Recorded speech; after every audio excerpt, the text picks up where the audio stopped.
Hi everyone, how are you? Everybody doing good? My name is Danielle Claffey, as he said correctly.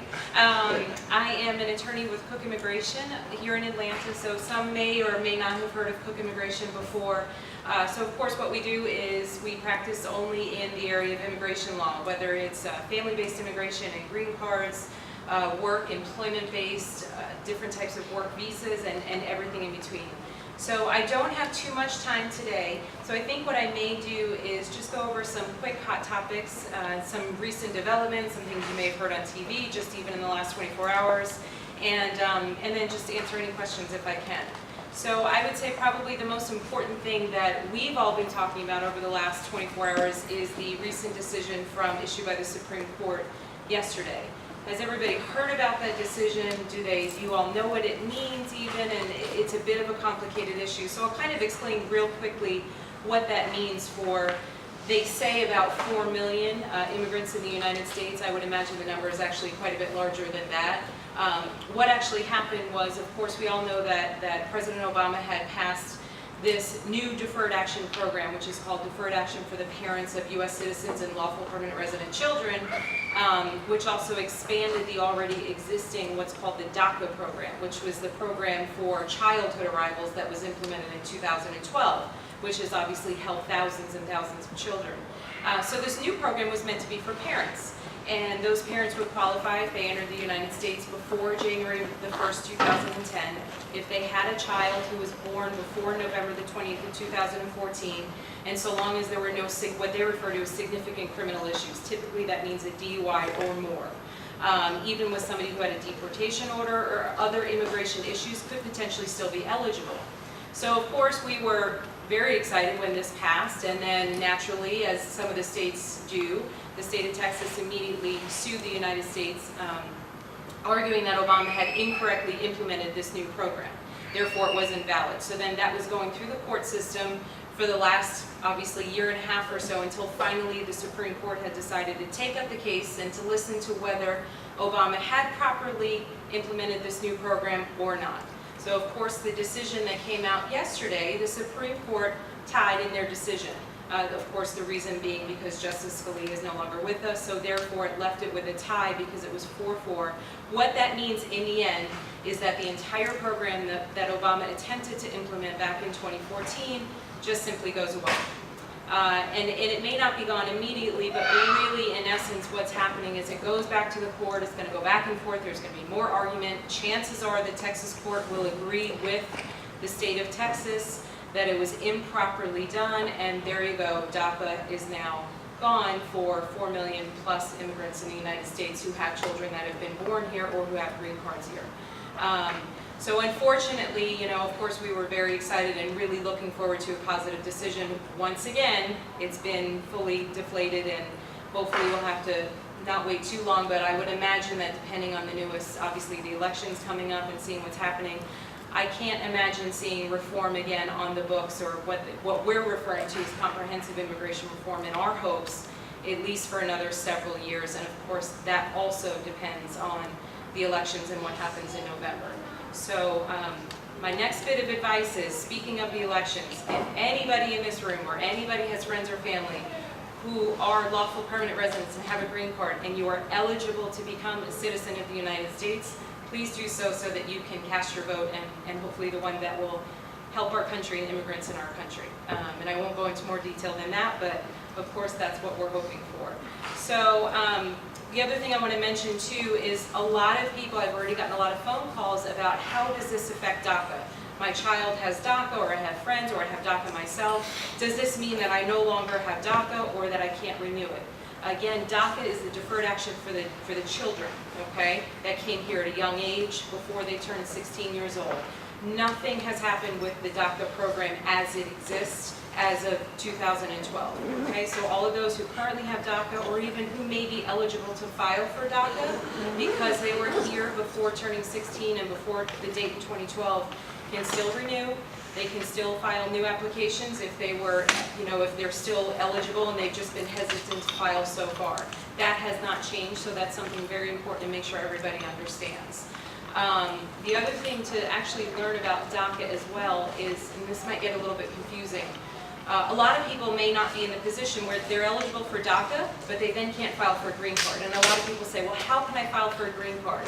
If there were individuals who entered the United States without a visa, it doesn't happen as much from my Kenyan clients or in the Kenyan community. I know a lot of times, whether it's visitor visas or student visas, but sometimes you'll see a situation where somebody has crossed the border without a visa and they ask, I have DACA, can I actually ever get a green card if I get married or in some other manner? Well, there was a new case that came out a couple of years ago that actually said that if somebody can file for a travel document, travel home to Kenya for a brief period of time, whether it's just a couple of weeks to see family, elderly family members, you have to show a legitimate reason, and re-enter the United States with that special permit, that then makes them having been admitted lawfully. And what that does is that then changes that person's eligibility, assuming they're otherwise eligible, to then file for a green card in the United States. So that's actually been a huge change in how that's affecting a lot of individuals who otherwise couldn't file for a green card here because they came to the U.S. without a visa the first time. Okay, so that's something very important to know if anybody's familiar with that. And so one other thing that I want to mention, because I do know so many individuals who enter the United States on student visas, there's been an important development in this last year, just in the last couple of months or so, and it was based again on court litigation that was going back and forth. Has everybody ever heard of the STEM program? Science, Technology, Engineering, and Math? Okay. It's very, very important, that program. So there are a lot of individuals who, Georgia Tech for instance, who attend Georgia Tech on student visas and are in one of those fields, obviously because we're talking about Georgia Tech. It used to be that you could only, once you graduate from school on an F1, you're authorized to work in the United States. And under that STEM program, it was originally only for 17 months. Well, there was some litigation, it's a court case and went back and forth, and the Department of Homeland Security passed a new regulation which now allows those with that type of degree, with one of the STEM area degrees, to be able to extend their OPT, which is their ability to work and have work authorization, for another 24 months. And so what that does is it allows them more time in the United States to be able to accrue more employment experience, hopefully then to lead to employment in the U.S. and to be able to apply for an H-1B visa to be able to remain in the United States indefinitely. So that's another important development that's actually only occurred in the last several weeks. And I think the last thing that I'd really like to talk about, because I've heard some discussions about investment in the United States and various types of investment visas, is if anybody's familiar with the EB-5 program. And EB-5 program is a very underutilized program, but when we're talking about entrepreneurship and starting businesses in the United States, that's where that EB-5 program can come into play. Mind you, I will specify it's a significant investment. Thank you. It is a significant investment in the United States in terms of the requirements and the minimum investments required. There's two different tiers when it comes to the EB-5, and I'll specify that EB-5 is an actual immigrant visa, meaning permanent, and it means it's an application for a green card, not just a temporary work visa. So there's a whole lot that goes into it, and again, the investment is significant. But there's two different ways of doing it. There's one EB-5 option where you can do your own investment into your own enterprise or an existing company, but again, a very significant investment. Or there's another option that's less of an investment, but it requires going through something called a regional center. Regional centers are spread across the United States, and it's a way for individuals to be able to invest their funds that they have, but it has to go through this specific directed regional center who then provides the actual investment in the areas for which it's required or it's going to be submitted. And that is another means to allow a person to actually invest and apply for an immigrant visa in the United States. So there's many requirements to that in terms of eligibility, but it's something, again, that's fairly underutilized that certainly can be looked into for more, whether it's individuals in the U.S. in some type of lawful status, or, of course, any friends or family or individuals abroad who are looking to be able to immigrate to the United States. Sometimes it can be an option if it's possible. So that's really some of the things that I wanted to go over, and I'm open to any questions if anybody has any questions about immigration. We appreciate Father John. I'm being directed that I go away from here. I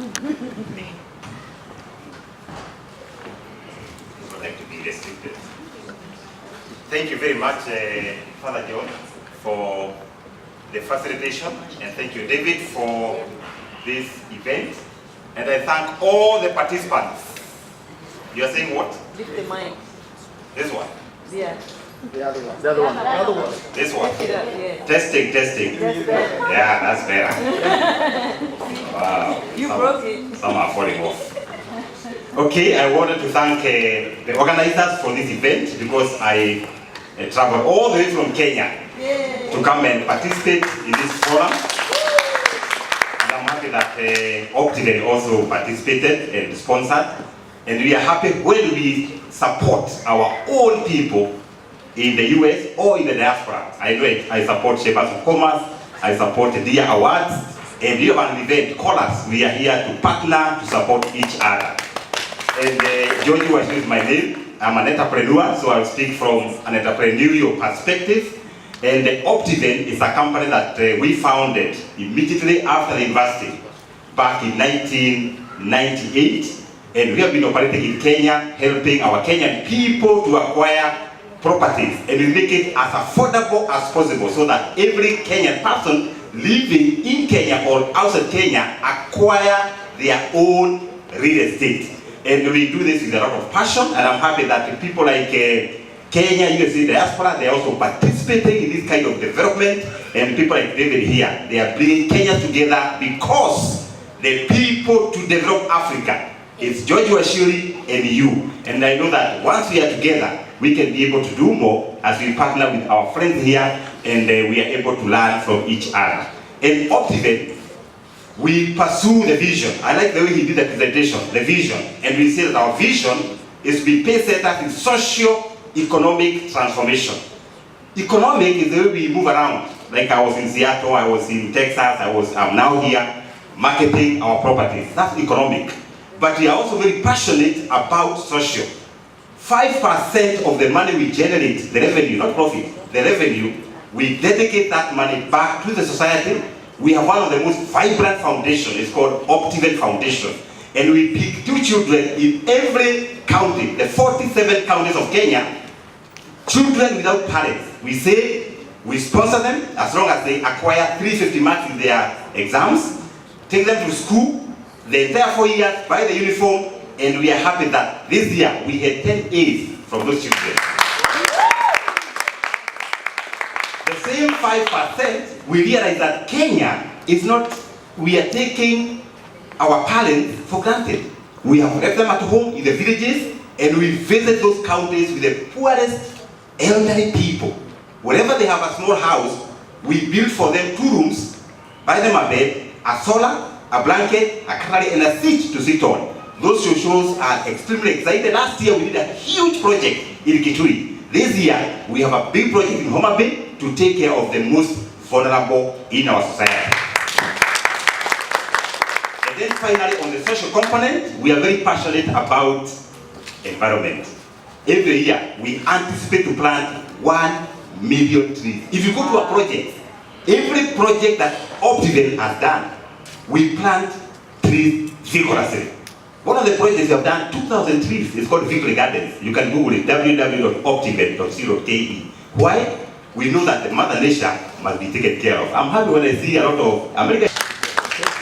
If Optiven is going to be there, what about you who are doing business? You can be able to declare the same, because whatever your mind believes, whatever your mind conceives, you get. And one of the speakers said that the vision can take you places. Well, it's an honor and a privilege to be here to just to see what's going on here, both in the U.S. and Kenya, and hear that the statistics. It's amazing, and to hear about the Kenya diaspora, that it's a bridge to the economic, the political, all aspects of society. But as we heard about this morning, we hear about the entrepreneurship, all these projects and plans. It all takes one thing: leadership. It's going to take not just money, it's not going to take just plans and ideas, it's going to take leadership to bring action. And so I want to speak just briefly on some some ideas on leadership. I have, Dr. Martin Luther King said, everybody can be great because anybody can serve. You only need a full heart of grace, a soul generated by love, and you can be that servant. So my background, I was 10 years with the Shell Oil Company, 20 years with the largest nonprofit working in the ministry, working in the marketplace in the world. We serve some 70 countries. Currently the managing director of a ministry that teaches about financial stewardship and generosity in about 55 to 60 countries. So my background in terms of leadership and business development has many years. But it really all comes down to a famous teacher 2,000 years ago said this: kings like to throw their weight around, people in authority like to give themselves fancy titles. But it's not that way with you. Let the greatest among you be like the youngest. Let the leader act like the servant. And so we're going to talk about servant leadership. And servant leadership is we all lead at some level. We're all leaders. And there's 5 key elements to serving as a leader. And it applies in our own personal lives, our homes, our businesses, projects, any kind of a thing. And those 5 are this, is that first of all, it spells serve. S, shape your leadership. We'll talk about each of these. E, engage with vision. R, refine your processes. V, value your people. And E, excel at results.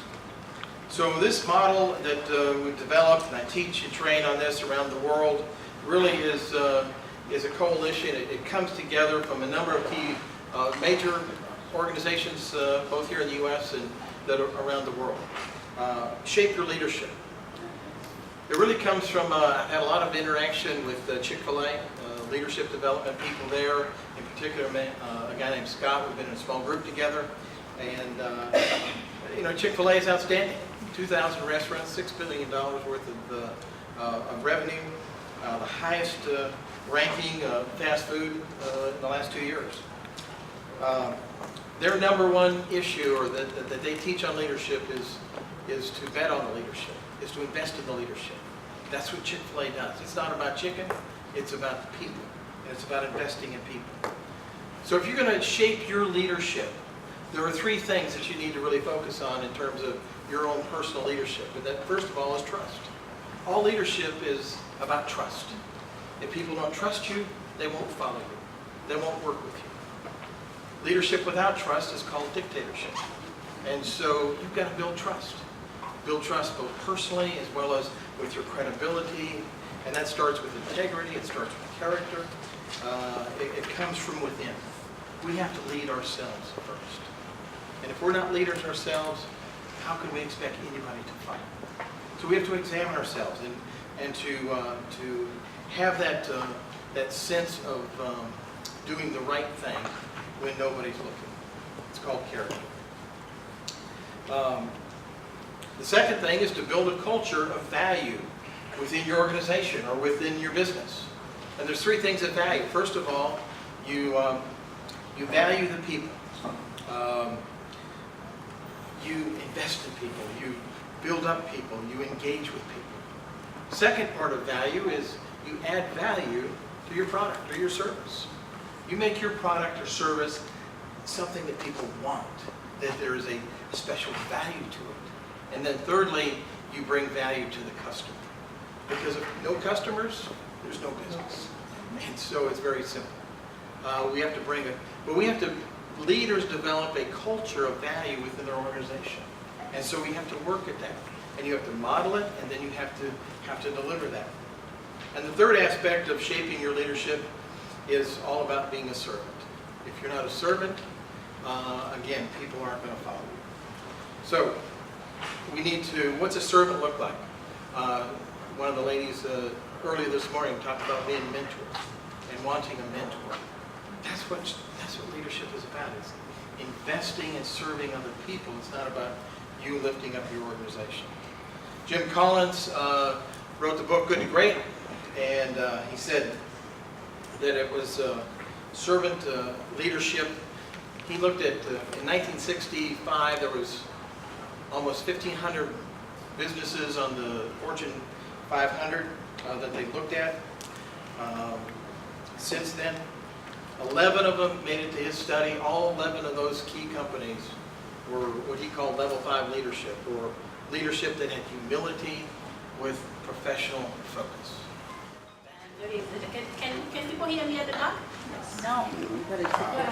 Come close to the Hello, testing. Is that better? Yes.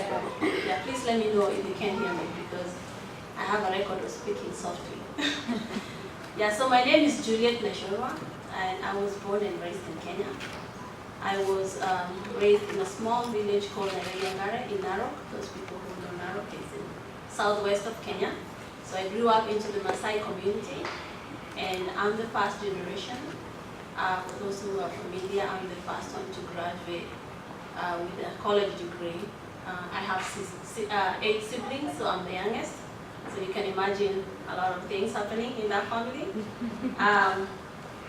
So growing up, as many of you who are born in Kenya are aware, we have a lot of challenges. Some are financial, some are cultural, and some are social. So I grew up around cultural challenges mostly, because as you are aware, the Maasai people, we have the issue of female genital mutilation. And so what that does is young girls, when they hit puberty, they get circumcised and then get married off. So those kind of challenges is what we're going through. But I was able to overcome that by refusing to undergo that and then pursue education. The time that I did that, I did not have a lot of fun, so a lot of criticism, as you can imagine. But I knew what I wanted. I wanted to pursue education because as the youngest, I wanted to make a change. And I knew very well that that change would not be easy unless I did new education.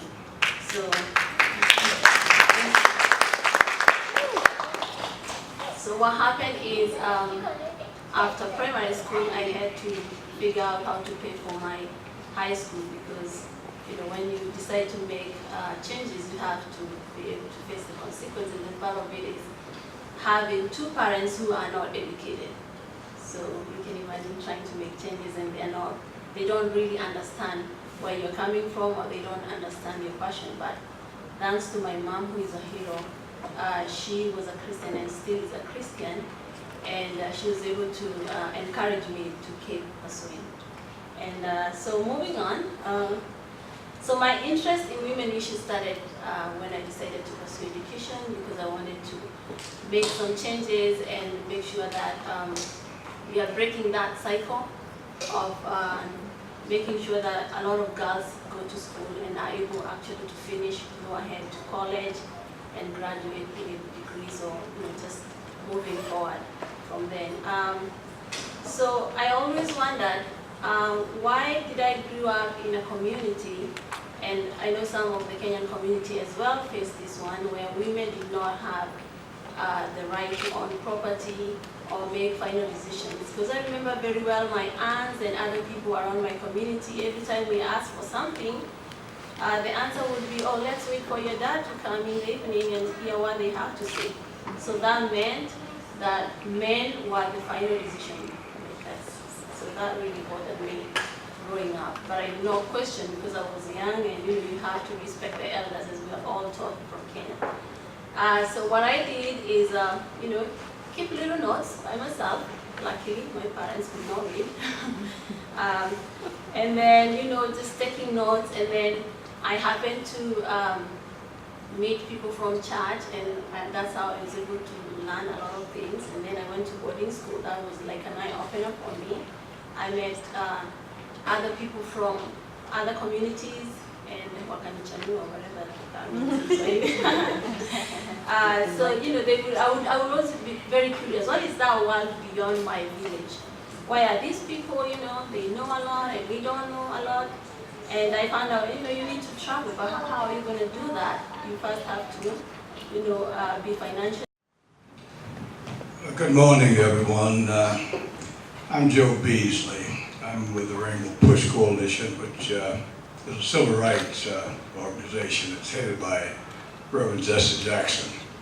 I spent a good deal of time in Africa. I guess this year I've probably spent, I've been in Kenya several times. I have a learning center in Watumba, which is very near Malindi. A series of problems there. But I think the only way that we're going to really help Africa is for us to be honest about how Africa is in the condition it's in. It's the richest continent on the face of the earth. And I've spent a number of months in the Democratic Republic of Congo, and just returned from Congo a couple of days ago. And I didn't want to throw cold water on a meeting like this, so I probably shouldn't say anything. But I think unless you actually identify the problem, and there's a problem in Africa, if we don't identify the problem, then we'll never be able to get to a solution. The problem of Africa is that in 1884 and 85, 13 countries went to Berlin, Germany, including the United States as an observer, and put a map of Africa on the table and said, this is my piece, this is my piece, this is my piece. If we can say colonialism if you want to, but they really put you in slavery. You were in slavery. And some of you, in instance of Kenya, you know, the Mau Mau finally fought back and to burning out people. Now, when the British left, you know, they set in motion, like if you need to get to Africa, to Kenya from the United States, you got to go through Europe. So it's just a series of problems. But I think unless we begin to get down to the meat of the matter, you can have these kind of meetings forever, and you're never going to deal with it. I'm not saying, I don't know anybody in here, just walked in, except you. So I don't know, so I can't be talking about nobody, but what we're faced against, we've been living under white supremacy for a number of years. And when they say white supremacy, that's exactly what it means, white supremacy. You've got to deal with it. We're not against anybody, but we're pro-black. We didn't come here because we want a boat ride. You know, I was brought as a slave, my ancestors. So we have to deal with some of these issues with some urgency. And I'll say this and I'll sit down. I just, again, left Kinshasa and flew into, I guess, into Brussels. And the people in Brussels were scared to death because they had a little so-called terrorist act in the airport. And a few people were killed. But if we look at the fact that Leopold II went in and killed 10 million people in Congo over 23 years. And there's a God somewhere. And I believe that if you sow to the wind, you're going to reap a whirlwind. So I think rather than being nice about all this stuff, let's be honest. Let's grab the tiger by the tail. And if you can't grab the tiger by the tail, then you're just playing games. And again, I'm civil rights. I grew up on a plantation 35 miles from here as a sharecropper. And I know that you can change your circumstances. This room should be packed. We've got enough Kenyans to be packed. And you say you got some sponsors? Who's your sponsors? Okay. Is Western Union. They should have put $2 million in this thing. Because you all are wiring money through Western Union. You get no return. Now, if we come together, now we get some results. Because I'm working in Kenya, I want to continue to work, but I want to work with people that's not afraid. If you're afraid, then you need to go to somebody and dig you a hole. This is a fight we're in. We're in a struggle. And if you want to struggle, you know, I'll struggle with you. How are you doing, Chief Tubman? I'm good, thank you. They call it CFC, Campaign Finance Contributions. Same thing, just legalized. So after I spent a few years here, got married, kids grew up, I decided it was time for me to start giving back to Kenya. And 3 years ago, I got approached by an organization out of Denver called the Unreasonable Institute to go and mentor entrepreneurs in East Africa. They're based out of Kampala. But some of the entrepreneurs from Kenya, Uganda, and Tanzania. And these are entrepreneurs that basically have ideas and businesses that, if successful, will transform the societies within which they operate, whether it's 10,000 people or 1 million people or 50 million people. And I thought this was a really, really noble cause, and some of these were running businesses, some were new concepts, some were run by Americans, kids out of Boulder, Colorado, for example, a girl out of New Jersey who had lived in 5 hours from Nairobi in the bush for 5 years educating, and then came back and decided to start an SMS system to train kids on KCPE exams. Some started by guys who went to Strathmore and Jamhuri, and so there was local Kenyans as well as foreigners. And for me, this was very exciting, very interesting. I've done it now for 3 years. It's been phenomenal. In the process of doing that, I've got more involved in Kenya. I go back and yes, in the US, I'm a real estate developer. I develop, we buy investment property, apartment buildings. We also develop single-family complexes and townhouses. It makes money, and I enjoy it. You're creating, you're building, you can see the product of what you do, but I don't create jobs, and I don't feel like I'm adding that much to society. And it isn't sexy. It's, collecting rent it pays the bills, but it isn't a cool thing to do. So I have really taken a liking to what I've been doing over the last 3 years, and I want to encourage you to do the same. I have been investing in small businesses in Kenya. I might meet 30 entrepreneurs and invest in one. Some investments are $5,000, some are $20,000, some are $50,000, some are $100,000, and some are multiple rounds of dollars. You don't need a lot of money. I focus on businesses that have the potential to create a lot of jobs. Western academia talks about impact investing.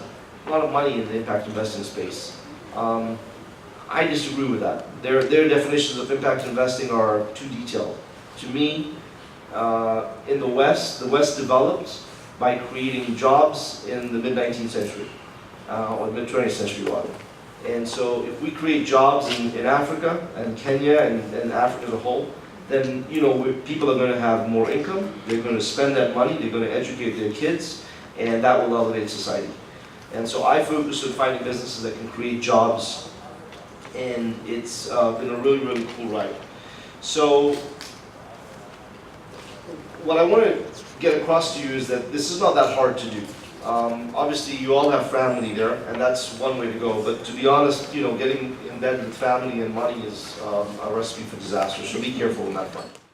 Frankly, I'll be honest, there's a challenge in the U.S. too, believe it or not, depending on which industry you're in. But I think the way we've overcome it, or I've overcome it, is by basically investing in companies that have already started and they have some track record, and so they're not too small.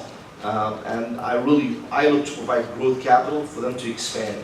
And that way, I'm not investing in ideas or somebody who's just going to come in and suck me dry and suck the bank account dry. So I don't do pure startups. The other thing is really to have really transparent systems. And transparency eliminates fraud.